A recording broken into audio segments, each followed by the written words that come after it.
Hi, this is Zachary and Elizabeth, and thanks for tuning in to Simply Enough. If you're liking our podcast, we'd love it if you'd share with your friends and family. And then rate and review to raise our visibility and spread the message of enoughness. We love you, and remember, you are simply enough. Just as you are. Period. Welcome to Simply Enough, where we celebrate you. Because you are enough. Just as you are. Period. Life is fluid. One's best is fluid. I might not be the best at it. This might not be the best I've ever done. Trust me when I say this is my best that I'm giving, doing, or being right now. And I'm living in this saturation of opinions and ideas, and I broke. Really, at that point forward, I never wanted to play baseball again. Look at Michael Phelps, Simone Biles, Serena Williams, Naomi Osaka. The list goes on and on. Here are the best of the best who broke. That pressure on me and became an aspect of my life that I've struggled with ever since then, where I believed that I had to live up to the best every day of my life. There is glory and there is value and there is worth in the in-between as well.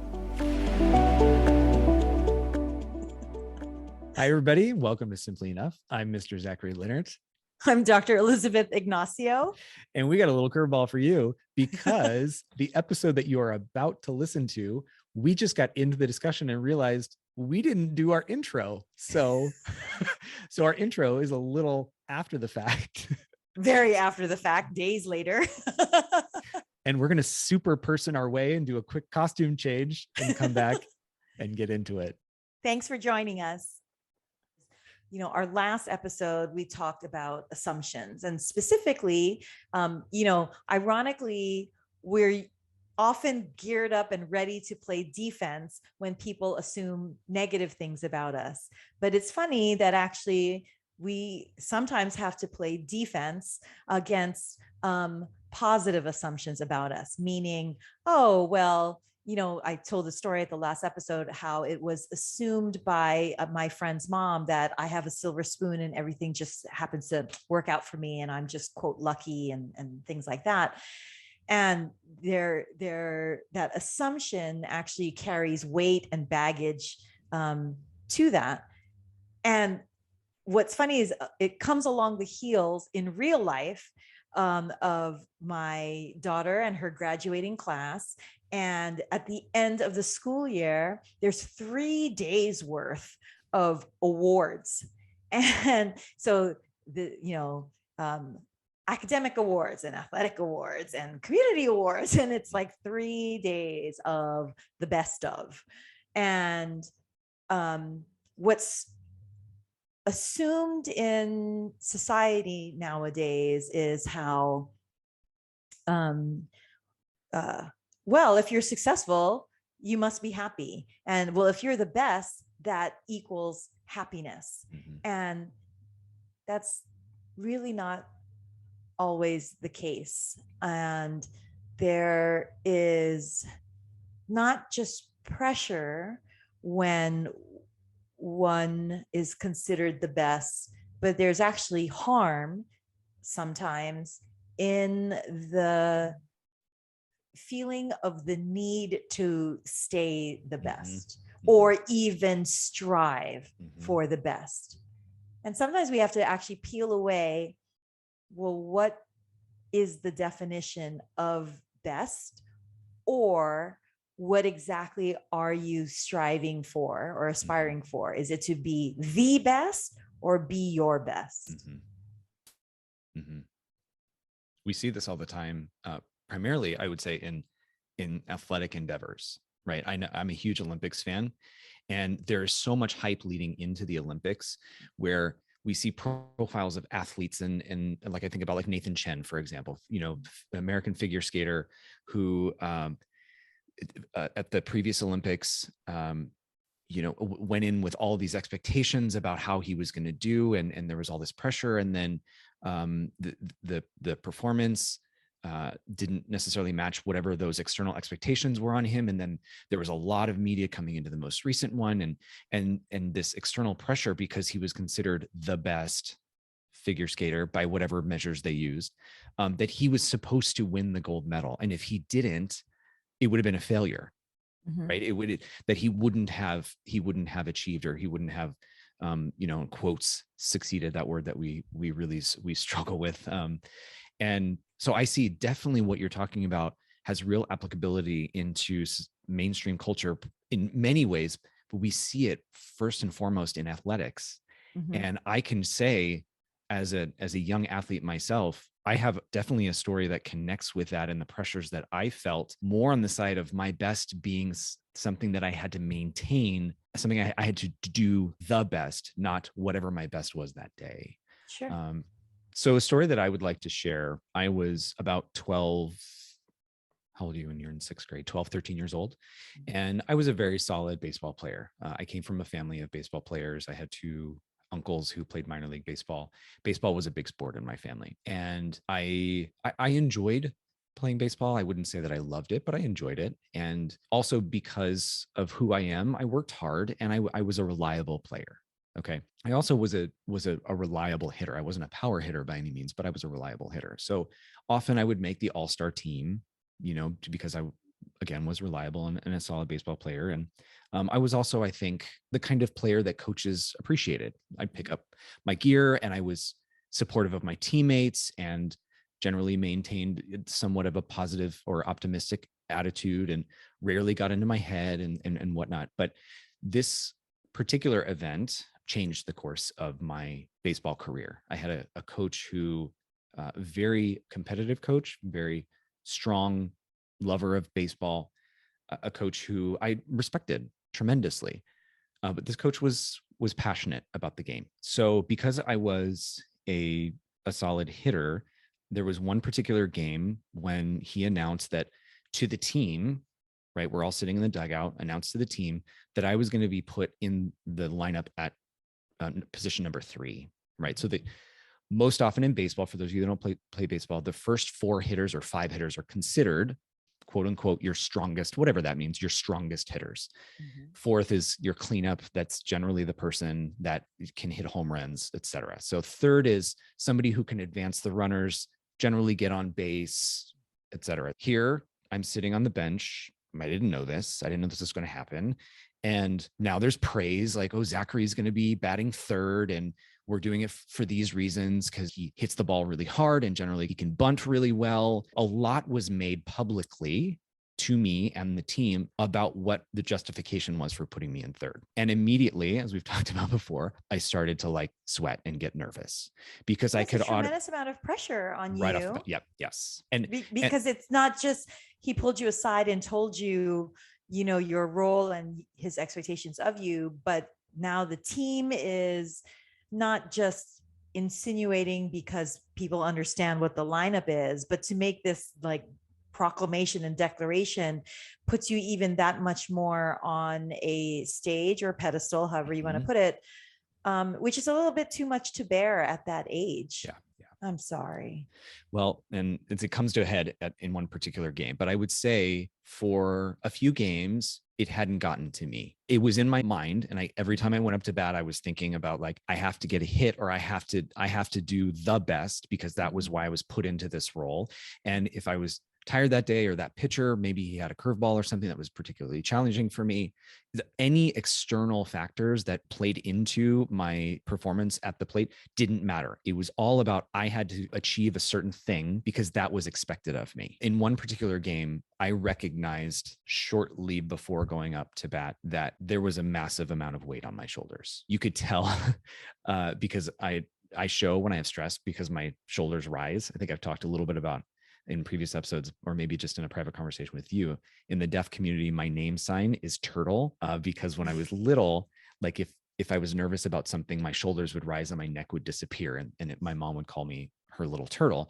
And that is often an indication, even at 41 years old, when Zachary is feeling something, my shoulders elevate. So I carry a lot of stress on my shoulders. So anyway, as I was walking up to bat, we were down, we were losing. We had runners on, I think, second and third. Coach was at the third base coach, and he was giving signals, okay, to the batter, whether to swing away or to take the pitch or to bunt or whatever. He was giving signals. I want to say maybe there were 2 outs. Some of those details I don't really remember, but I do remember being a tremendous amount of pressure in this particular moment because I was put in the lineup at third to be somebody to advance the runners. So now we have runners on second and third, and the expectation is that I will come through so that we will score and either tie or be put in, go into the lead. So my coach gives me the bunt signal because I was a strong bunter.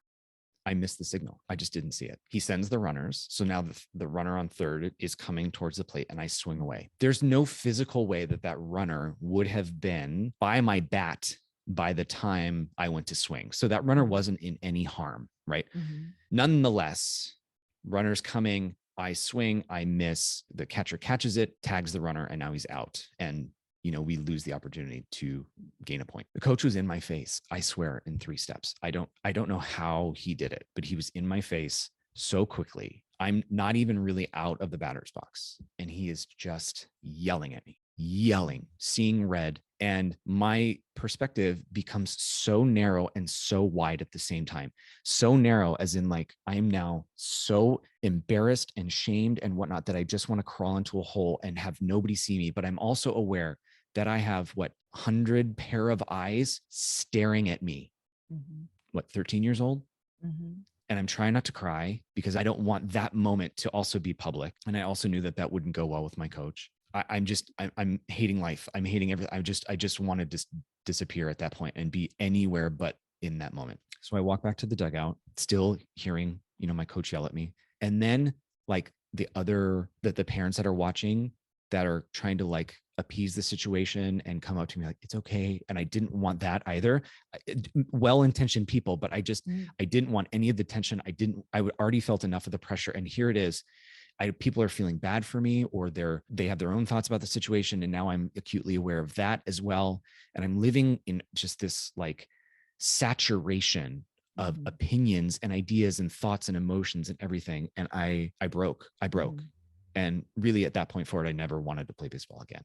It was done for me. But that wasn't even the end of the story.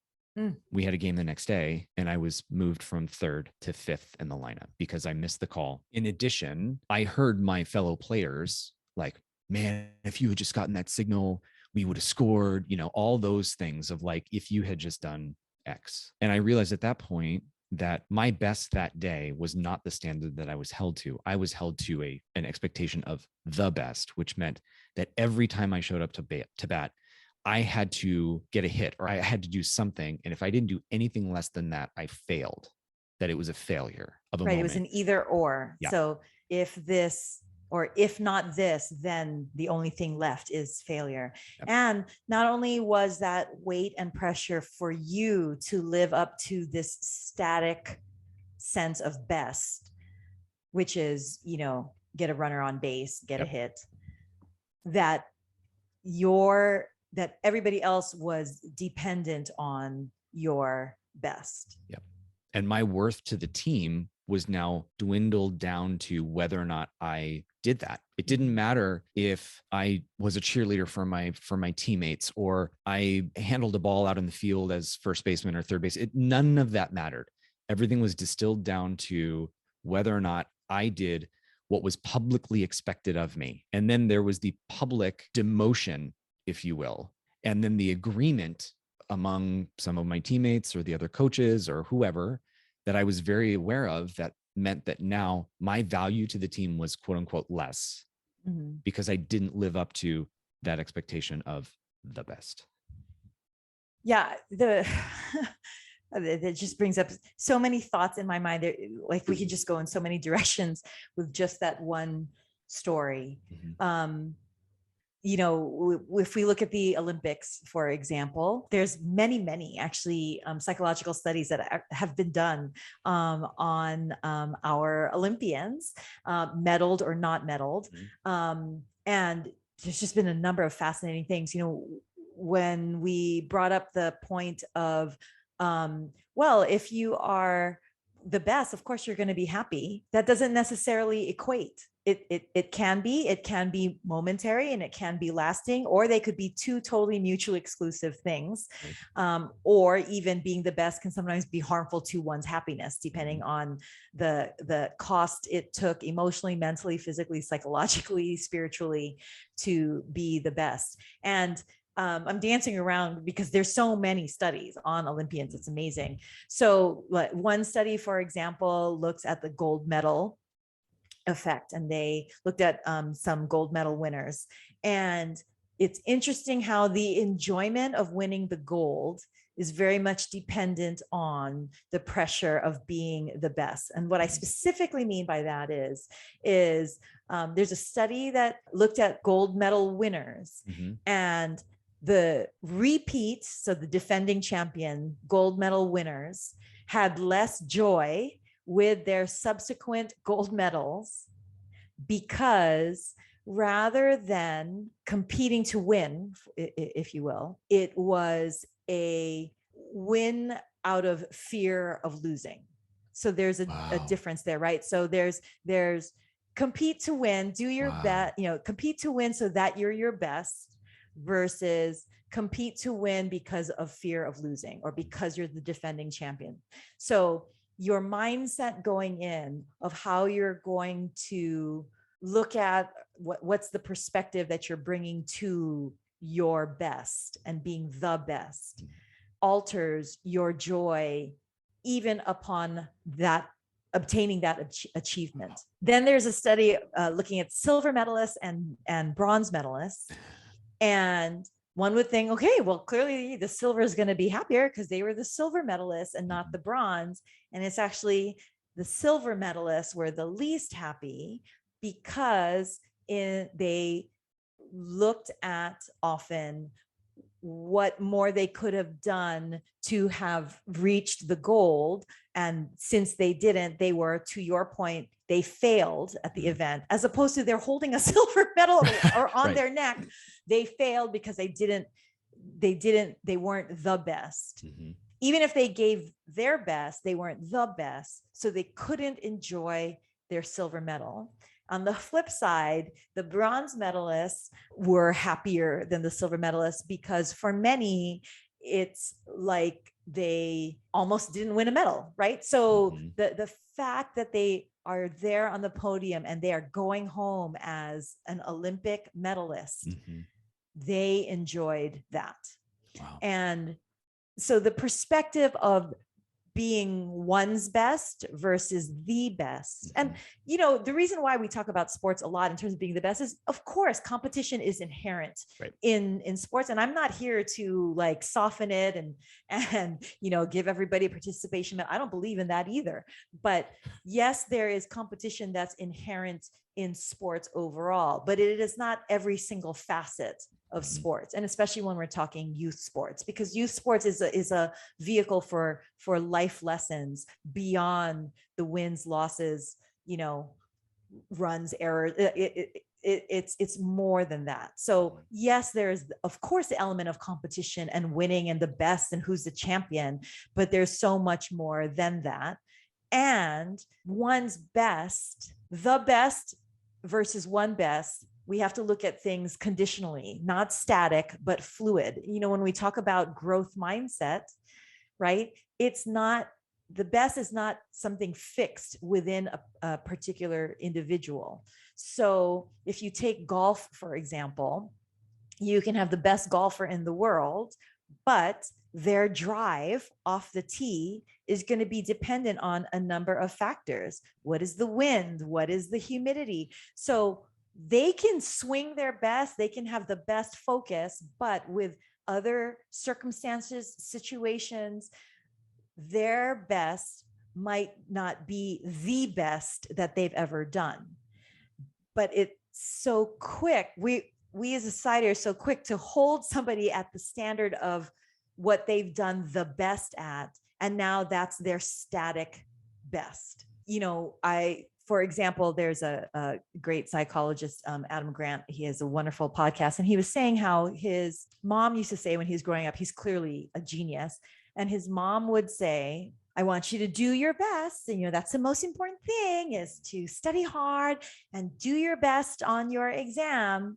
And that's all I ask, is that you do your best. But if you don't get an A, then I know that wasn't your best. And he can joke about it and he can laugh about it. And I imagine she was joking about it too. But there is that, kind of mentality, at least in the Asian American community, of like, the Asian F, which is, B plus or lower is an Asian F, because you either, you're the top student of your class or you're a failure. That's the same thing. But that's not fair. Just because in my own academic history, just because I got an A in biology one test or one quarter doesn't mean that I necessarily can get an A, even if I give the same effort, maybe even focus more because I'm finding the material harder. That next quarter, if I get a B plus or a B minus or whatever, doesn't mean I didn't do my best. Maybe the first quarter was on plants and the second one was on genetics. Like it's circumstantial. There are other things that come into play as to what an outcome is. So one can bring their best to a situation, but there are other things that the outcome might look different because of those external things. And that's where, whether it's academics, whether it's athletics, we have to pause and make sure that we are articulating the correct thing for the moment. Are we in fact talking about the best? And we can. I'm not to say never say that. If you're in a championship game, you want to be the best. Go for it. Yeah. You know what I mean? You want to be, the top team, of the league for the season. That's where you talk about the best, but also recognize that there's a different component when you're talking about each individual student or each individual athlete bringing their best. And that's even as adults. If we're not talking athletics, and if we're not talking academics, if we're talking about work and career, or if we're even or talking about, honestly, getting out of bed, because life has been so hard that for some people, given whatever circumstances in their physical, emotional, mental health, wherever they might be, their best might be getting out of bed that day. And that is not only okay, that is to be recognized and supported, that, okay, that is your best. It is not some static thing like, well, you worked 15 hours just a year ago, and that meant nothing to you, working 15 hours a day, so how come now you barely get to work on time? We don't know what they're going through in their household, in their health. We have to have compassion for others, and we learn how to have compassion for others when we give compassion to ourselves, in recognizing, for now, for today, for this situation, I am truly doing my best. I might not be the best at it. This might not be the best I've ever done or the best I've ever been, but trust me when I say this is my best that I'm giving or doing or being right now. It's not a static thing. And when you look at it that way, one can have more joy when one is the best or not. What I mean by that is back to the Olympians. Ironically, right, we equate success and achievement with happiness. Yet, if you look at your Michael Phelps, look at Simone Biles, look at even for a little while, Serena Williams, look at who's the tennis player? Naomi Osaka. Osaka. Yeah, Naomi Osaka. I mean, the list goes on and on. Here are the best of the best who broke, right? And they didn't go on to live permanently in resting in their accolades. In fact, there's a lot of healing that had to be done because of all that they have gone through to be the best. So equating success and achievement with happiness and joy, we tend to do that as a society, but that isn't necessarily the truth. And you look at somebody, for example, like Michelle Kwan. I don't know if like the younger generation will know Michelle Kwan, but she's a phenomenal ice skater. And what she said is that, of course, the gold medal was amazing, and the world record in her scores and world champion and all of that was amazing, but that was gravy. She really, truly loved the process. So she said that she loved the sound of her blades on the ice. She loved the swoosh. She loved the feeling of putting her hands up at the end of a routine and getting the applause. So the steps of the journey is truly where she felt Mhm. successful, and the awards were gravy. Mhm. That's how she was able to not only appreciate and have joy in the moment of being crowned or medaled the best, but even moving past that with it behind her, she still has joy because she is not just resting on her accolades of the medals and titles and awards that Mhm. she has accumulated. Mhm. Because life is fluid, one's best is fluid, not a static thing. Wow, I I'm talked a lot. I'm sorry. no, As a sports medicine doctor, I have just so much to say about this drive yeah. for the best. Well, and you said it earlier. Athletics is an easy avenue into what we're talking about today, and I know that what you brought up was a beautiful reminder that really this concept applies to just really anything, getting out of bed, right? I had quite a few in my time as a teacher, had quite a few parent teacher conferences where parents would come, and the conference would end up being less about their child and more about just how it's hard being a parent. It is. There are a lot of challenges, and the day-to-day the day-to-day responsibilities of a parent, many felt like, oh, and we hate this, like, I'm a bad parent today, or I didn't do my best because I had to give my kid McDonald's, or we had to eat in the car because we were going blah blah blah. There were all these like vocal moments that were salient moments for these parents that were representational or representative to them, that they felt reflected poorly on them, rather than acknowledgement of like, that's the best that they could do that day, right? And then given everything that they were dealing with, their own professional lives, getting the kids to and from whatever activities they're a part of, whatever they're dealing personally, if they've got family members that they're taking care of, all of these contributing factors, that for the parents that listen, I imagine, just because of the number of parents that I've talked to, you have all had that day where you felt like, I'm a shitty parent. When your point is, it's not just about that athletics. It's literally about sometimes just getting up, or just taking a shower, or just getting your kids fed and to school is the best that you could do that day. And the only person that's going to know that is you.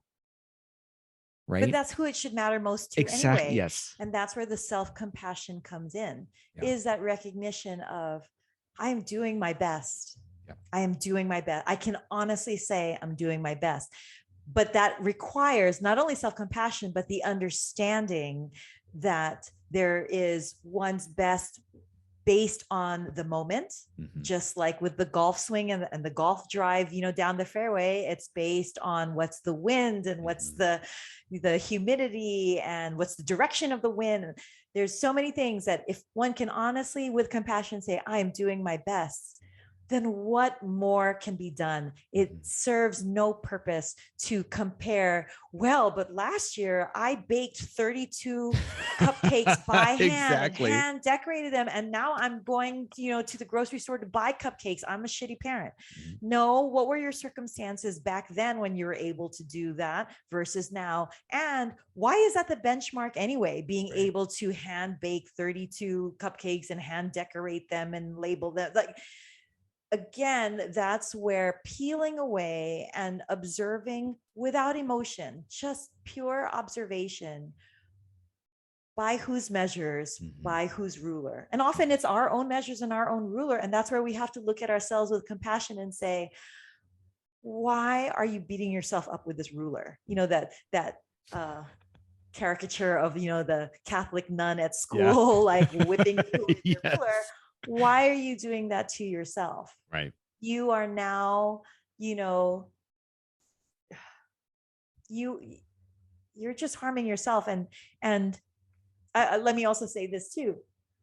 You know, this is not in any way to say, to espouse complacency. If there's anything about Yes. simply enough, it is about being one's best, and therefore, yes, that requires growth and that requires work.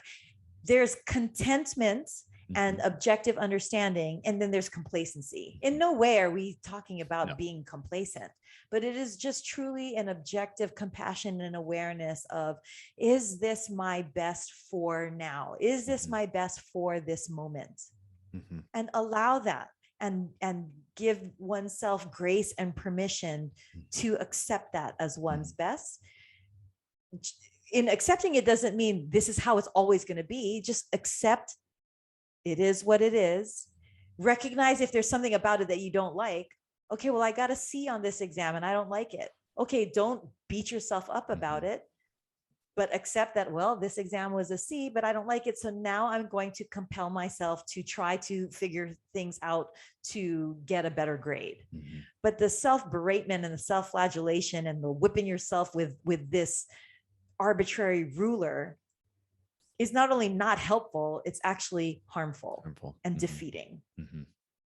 And that's why the athletics, the connection to athletics, I find pretty inspirational, because there are more athletes like, say, Simone Biles, who we mentioned already, but even Ashley Barty from Australia, who won, I think she won the uh, 21 Wimbledon and then maybe 22 Australian Open, something like that. I've probably got the titles wrong, but she's now retired because she's just said, it it doesn't bring me joy. Like, this is not the ruler that I want anymore in my life. Mhm. And I find it fascinating when I read the responses from all these other people that tell her what she should be doing with her life. And can you believe she went out at number one?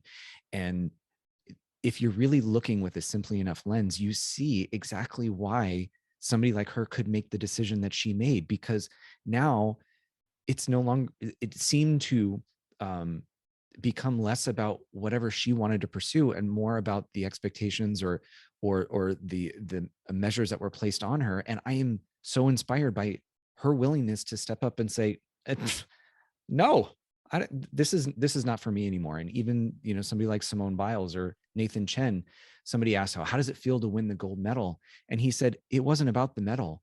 I wasn't happy with my performance last time. I just wanted to come back and see if I could do it better for me.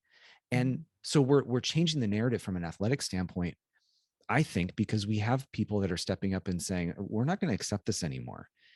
But I also love what we're talking about today, because it trickles down to just who we are on a day-to-day basis. And that self-compassion, at 12 or 13 years old, I wouldn't have known that. And here I had an adult who I respected and loved as a coach and an inspirational person in my life, really put that on me, put that pressure on me, and became an aspect of my life that I've struggled with ever since then, where I've believed that I had to live up to the best every day of my life. It's only recently that I've begun to develop a lot more self-compassion through our work, Simply Enough, through conversations I've had with fellow listeners, and really you, Elizabeth, to see that some days there it's just tough. I got up, I showered, I did some work, and maybe I didn't get to the gym or whatever, but that's okay. That was my best today. So I just really appreciate this message, because we see it.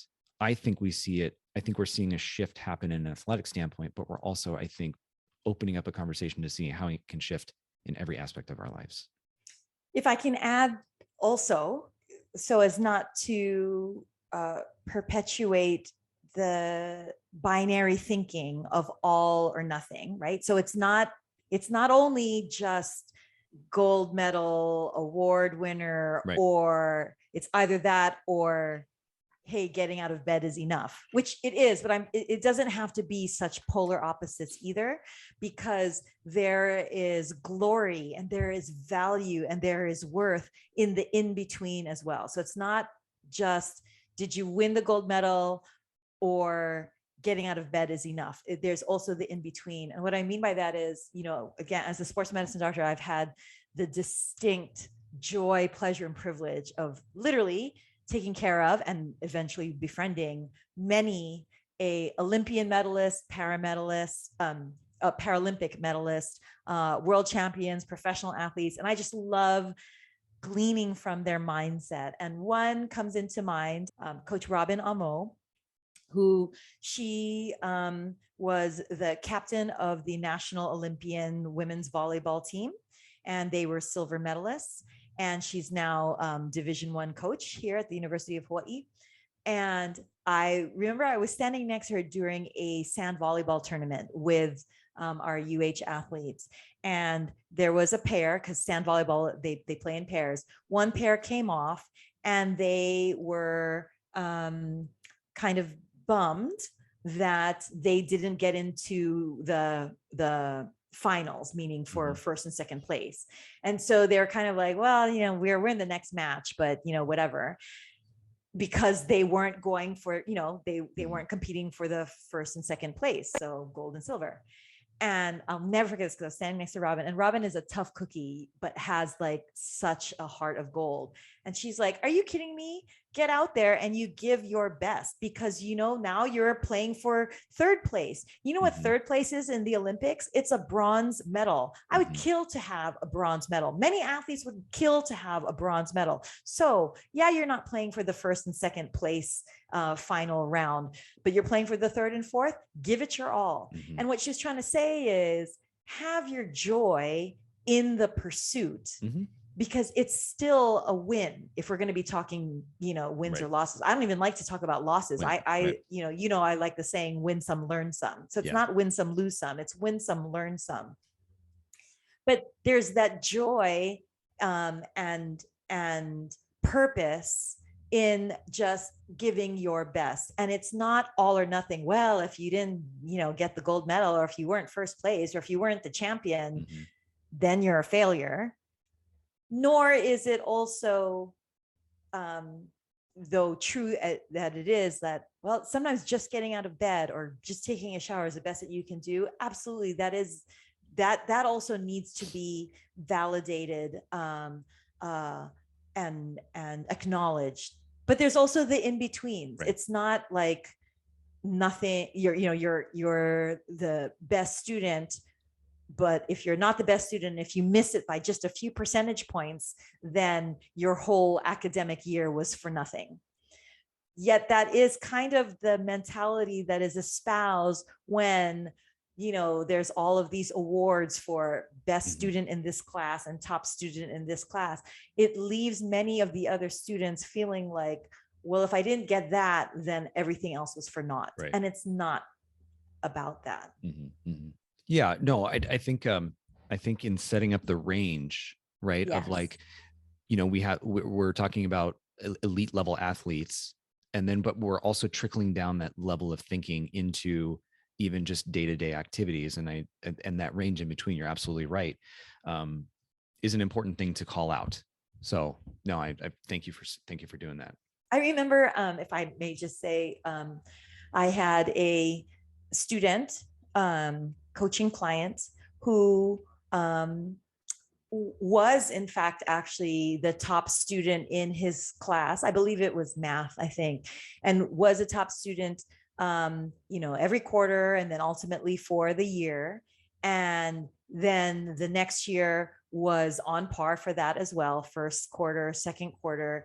And the report card came out, and this student showed me the report card, and the teacher, who's very, very supportive of my client and believes highly, in my client. But I just found it interesting, well-meaning. I get it. I get the thought to motivate, but the teacher put in the report card, okay, so top student, and you got an A, now go for the A+.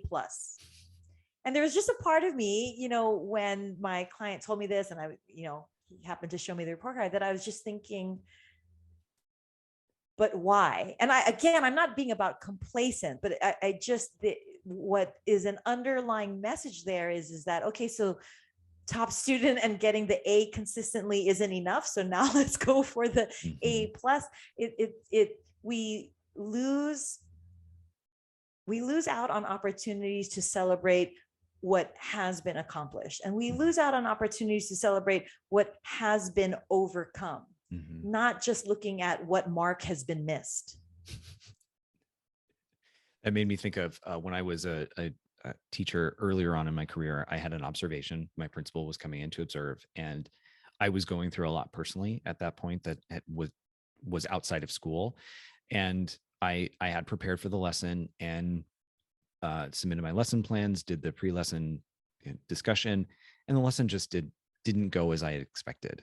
And about halfway through the lesson, I was thinking, this is not going to be a good write up for me. This is just one snapshot of what my life has been like in the classroom, and that feels really unfair because this is all I can do given the circumstances. The kids are in the place that they're in, and it just, but I remember being like, this sucks. Like, this sucks that this has to happen today, right? I remember thinking that.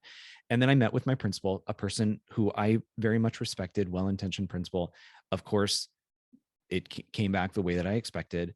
And I just wish at that point, before we even got into the debrief of, well, you said your objective was this, and then you didn't achieve this. And then, I could tell this student didn't learn what you had wanted them to learn. And then in this conference, you didn't say that. It was all like, you didn't, that the conversation had just started off with, how did that go for you?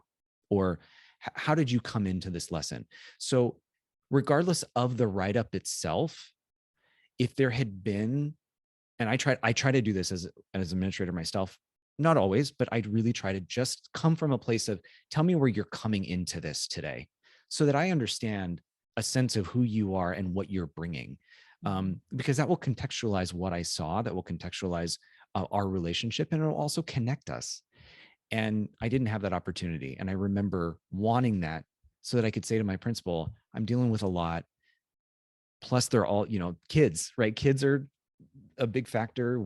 Humans are a big factor. And can we just have that conversation rather than, the lesson plan that I submitted didn't go the way that I had expected it to go. Therefore, the lesson wasn't, whatever. I don't want to say successful or failure, but it just, that the measure of my teaching performance was distilled down to this one particular moment based on a plan that was also the result of a bunch of factors. So I try to think about that in turn as a manager, which is look at the people that you're working with and carry my own perspective of what I wish would have happened for me in that moment forward to how I relate with the people that I work with. Exactly. Again, as a sports medicine physician, I see this a lot. And I just think back full circle to your story of, you're 12 or 13, and clearly it's still making you emotional now, like 3 decades later. Like, this really shapes and forms how a child thinks and sees the world and sees him or herself in the world. And it makes me then, as a sports medicine physician, all the statistics that I can spew out right now, which many a parent and coach listener right now might not want to hear.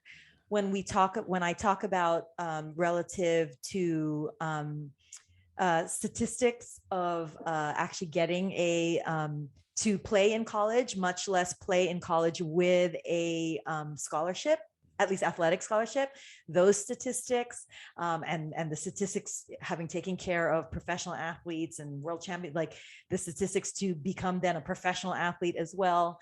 Yet the pressure that we put on our youth, thinking that, forming them in a particular way as an athlete is going to be their ticket into college and into collegiate sports. And I'm not saying, or professional sports, and I'm not saying that won't happen. Like I said, I've been privileged to take care of them as adults, but what I see more frequently than not is actually burnout in the kids.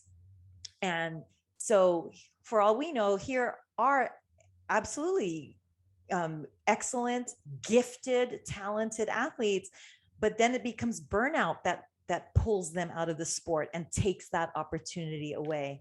And it's not only not necessary, it's untimely for our youth, up until about the age of 14, 15. And I'm not going to get into the statistics of single sport specialization and all that kind of stuff, but it's again about the journey, and it's about the joy of sports. I have a dear friend who, is a Division I college coach, and then upon retirement from college coaching, then became a scout for the professional league of that sport. And I remember his advice for my own kids when he was saying, up until a certain age, the kids change, with puberty and everything. And so whether they're the star at 11 or 12 years old really doesn't matter. And, and he was speaking from experience because, again, he was a Division I college coach and then became a scout for professionals. And what he said is, your only goal, he was telling this to me, my husband, your only goal is to have your kids want to sign up for the sport next year. It is the joy of it, and it's the joy that carries them through and then drives their own internal pull and inspiration, as opposed to pushing motivation of getting better and sticking with the sport and improving upon their skills and surpassing expectations. And that's when the drive to be the best starts with their drive to be their best first. Yeah. Sorry, Really? I know that I actually got on my soapbox because this, the athletics and the pushing hits home a lot as a sports medicine doctor. And I see, I see my student athlete patients who sometimes ask to be seen, and talk to me without their parents because they're not actually injured, but it's because of their burnout. I mean, that is very real, pervasive thing. So that's why this hits home a lot relative to this external expectation and definition of one's best versus the best. So thank you for allowing me this time on my soapbox. Thank you, everybody. It's near and dear to my heart. Absolutely. And I think we're as we've gone through our journey, and simply enough, we each have, you and I have those topics, right? Where we do get, we find so much relevance to ourselves and what we see. And you can speak to it from a place of a lot more passion. And so I don't feel like you need to apologize at all. So I'm just going to invite you to maybe think about what you gave us today. And that was a gift rather than something that needs to be apologized for.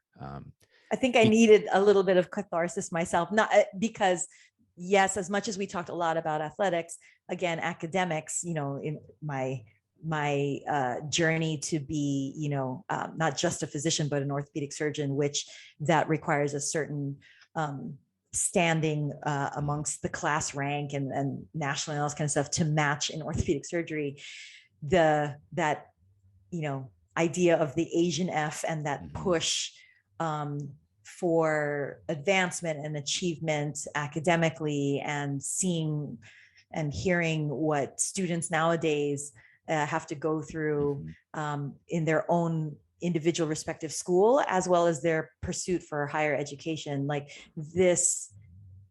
And then again, also as a parent, this feeling of not being not only the best, but not even giving my best is a very personal thing.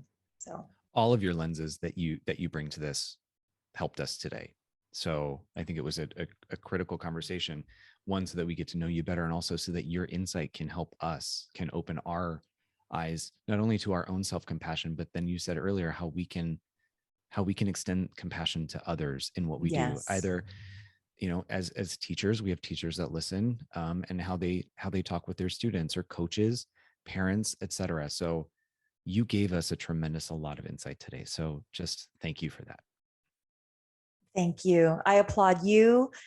I applaud everybody on their journey, and please, everybody, applaud yourselves. And yeah, thank you. And remember, you are simply enough. Just as you are. Period. Love you. Love you. Bye.